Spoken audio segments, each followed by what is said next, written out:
دوستو، آپ کو اگر میری ویڈیوز اچھی لگتی میرے چینل کو لائک کیجیے، سبسکرائب کیجیے، شیئر کیجیے اور ویڈیو کو آخر تک ضرور دیکھا کیجیے۔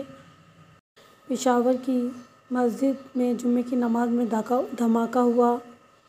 کربلا میں شہزادہ علی اصغر کی مسکراہٹ لشکر یزید کی ناکامی کی وجہ بن گئی تھی اور حالیہ پشاور دھماکے میں زخمی اس معصوم بچے کی مسکراہٹ دشمن کے منہ پر زوردار تماچا ہے اور ان کی شکست کی بڑی علامت ہے۔ بے شک ان بچوں نے علی اصغر اور شہزادہ قاسم کے سپاہی ہونے کا ثبوت دیا۔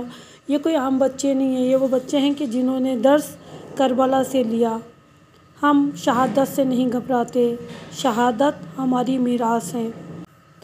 ہم تمام زخمیوں کے لیے دعا کرتے ہیں کہ بارِ الہ تمام زخمی جلد سے جلد صحت یاب ہو کر بیمار کربلا کے صدقے میں پروردگار ان کو صحت اور تندرستی عطا فرمائے اور جلد سے جلد اپنے گھر جائیں، اور ہم تمام شہداء کے گھر والوں کو تعزیت پیش کرتے ہیں اور پروردگار عالم ان کے غم میں کمی فرمائے اور ان شہداء کو اپنے جوار رحمت میں جگہ دے۔ آمین۔